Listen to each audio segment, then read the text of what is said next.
Yang kedua adalah bisa menambah usia dengan kebaikan. Dan sesungguhnya perbuatan dosanya itulah yang membuat rezeki kita terhambat. Saya lama berpikir tentang hadis ini. Waktu kami pondok dulu, bukankah takdir Allah itu sudah ditetapkan? Lalu kenapa ada hadis menerangkan bahwa takdir itu bisa dirubah? Kalaulah seandainya Allah sudah menetapkan umur kita, katakanlah 20 tahun atau 100 tahun, lalu kita berdoa, dalam hadis menerangkan bahwa bisa memperpanjang umur. Lama kita bertanya. Sepertinya seakan-akan ada kontradiksi antara satu dengan yang lain. Kalau kita telah mentah, ternyata ada takdir yang bisa dirubah dan ada takdir yang tidak bisa dirubah. Dan yang dimaksud umur panjang itu bukan hanya sekedar lama. Ada takdir yang dimaksud dengan takdir mubram. Apa? Takdir mubram ini adalah takdir yang tidak bisa dirubah. Apa itu takdir yang tidak bisa dirubah? Satu, ketika kita lahir, di rahim di mana kita lahir. Itu takdir. Kalaulah hari ini kita bisa memilih dilahirkan oleh seorang ibu dari saripati tanah yang dikeluarkan oleh seorang laki-laki, bisa dipilih. Hari ini saya ingin memilih dari orang yang paling kaya di dunia, tapi kita nggak bisa. Ternyata kita ya, kalau Pak Imam nama bapaknya siapa? Murianto.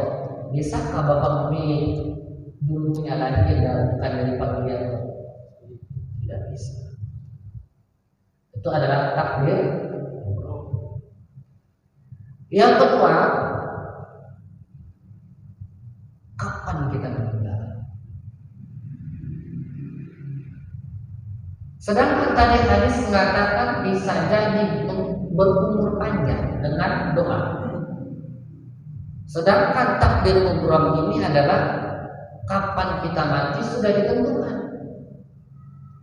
Nah, ternyata yang dimaksud adalah umur yang panjang adalah keberkahan.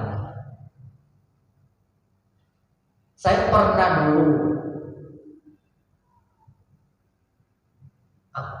seakan-akan saya itu dikritik.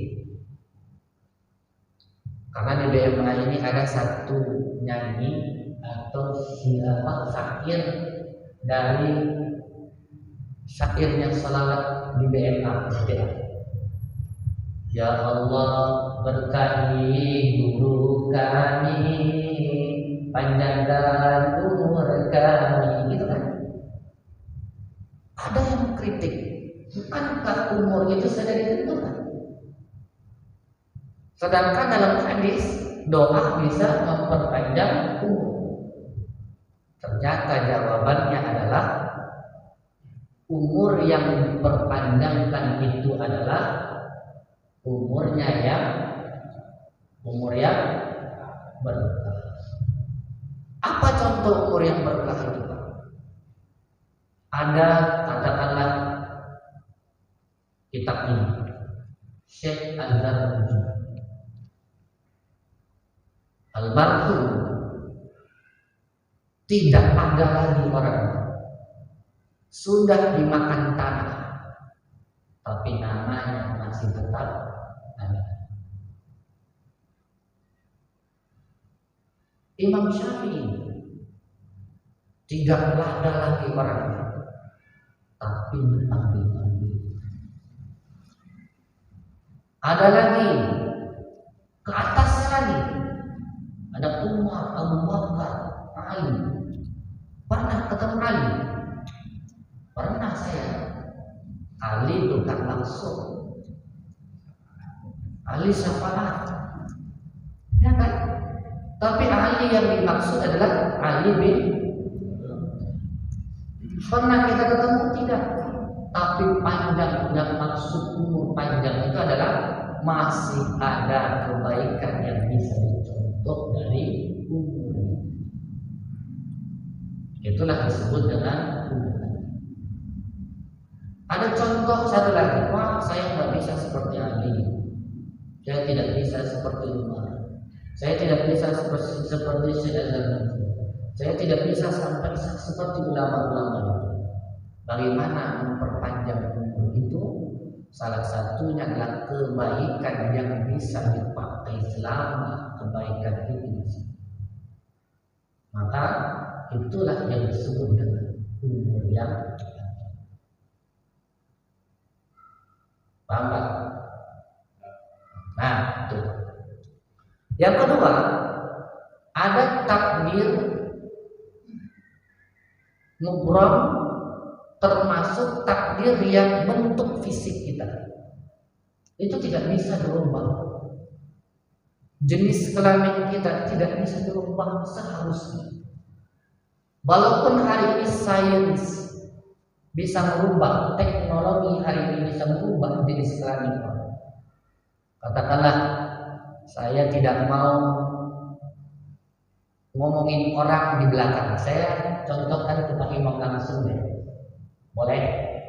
Ridho? Jadi kadang-kadang nanti saya mencontohkan orang lain nanti jadi berubah. Ridho? Boleh. Katakanlah Pak Imam ini dari kecil laki-laki, tapi karena kepintaran sains, kepintaran ilmu teknologi dirubah yang tadinya jantan sekali menjadi tulang lunak. Tahu tulang lunak kan? Tahu? Perempuan. Dipotong kejantanannya jadi perempuan. Sains. Ketika bapak sudah meninggal di kala itu nanti harus disemayamkan secara laki. Karena takdir dari Allah tidak bisa walaupun bapak hari ini sudah dipotong kelaki-lakiannya, sudah menjadi perempuan karena sains, ketika bertemu dengan perempuan yang bukan mahramnya, maka tetap menurut Imam Syafi'i batal wudhunya. Paham?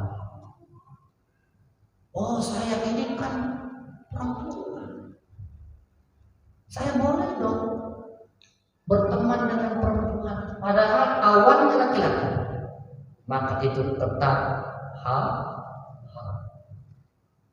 Nah, itu namanya takdir. Yang kedua, ada takdir yang bisa dirubah. Maksud dirubah itu bisa mempercepat datangnya, bisa memperbanyak jumlahnya. Apa nama takdirnya? Nama takdirnya adalah takdir mu'allaq. Apa contoh takdir mu'allaq? Pertama, rezeki. Rezeki itu apa saja? Dalam hadis Nabi, apa yang kita makan akan menjadi sehat. Apa yang kita pakai akan menjadi lusuh. Itulah rezeki yang bisa dirubah. Kalaulah rezeki bisa dirubah, bagaimana caranya rezeki bisa dirubah? Pertama, bisa dengan kalimat yang baik, istighfar. Bisa jadi dengan ikhtiar yang yang berbeda. Setiap ikhtiar yang berbeda pasti hasilnya pun juga berbeda. Di mana tempat kita kerja itu juga disebut dengan takdir. Apa tadi Pak? Takdir apa yang kita makan, kita bisa memilih baik atau buruk. Jangan bilang nanti ini udah ditakdirkan oleh Allah nih saya uang. Ya ada juga tuh yang kepleset begitu. Saya nyolong nih, ambil goreng ayamnya bulan. Takdir Allah. Itu namanya bodoh plus nakalin. Itu disebutkan takdir mu'allaq. Pekerjaan juga termasuk takdir yang bisa dirubah. Tergantung dengan apa yang kita miliki, baik itu keahlian, keilmuan, itu tergantung dari pekerjaannya, dari keahlian. Maka dari itu, kalaulah ada bapak-bapak hari ini mengatakan jangan sekolah tinggi-tinggi nak, gak bakalan jadi guru kamu. Pernah dengar begitu zaman dulu? Pernah? Salah satunya dari keluarga kami, karena keluarga kami itu orang yang rendah pendidikan. Tapi kalau Allah sudah menakdirkan dengan keikhtiaran, Masya Allah, kalau diceritakan kejadian, Masya Allah, diiringi dengan doa, maka takdir itu bisa berubah. Paham gak? Bisa maksudnya takdir ini mah usah sekolah. Kalau Allah menakdirkan kamu jadi tukang cangkul, ya tukang cangkul. Itu namanya orang yang bodoh. Baik, kita lanjutkan. Jadi itulah penjelasan dari sepenggal hadis tadi. Jadi jangan sampai nanti kan Allah itu sudah menakdirkan. Kenapa dalam hadis mengatakan bahwa la yuraddul qadaru ila du'a? Setiap takdir itu bisa dirubah oleh doa. Kontroversi nih hadisnya. Bukan itu. Bapak, kita sedikit-sedikit aja yang penting masuk. Berikutnya kita ringkaskan saja. Ada beberapa hal pekerjaan yang sehari-hari yang bisa membuat rezeki tadi, rezeki bisa dirubah dengan doa, dengan kebaikan. Kalau kebaikan berarti perilaku. Ada perilaku yang bisa menyebabkan rezeki itu seret. Dulu pernah bapaknya dengar jangan duduk di pinggir pintu, kata mama dan dulu. Apa yang dijawab oleh anak zaman sekarang? Tahayyul, padahal ada dari itu. Mau ada darinya, mau tahu darinya? Kita cek lagi. Yang pertama,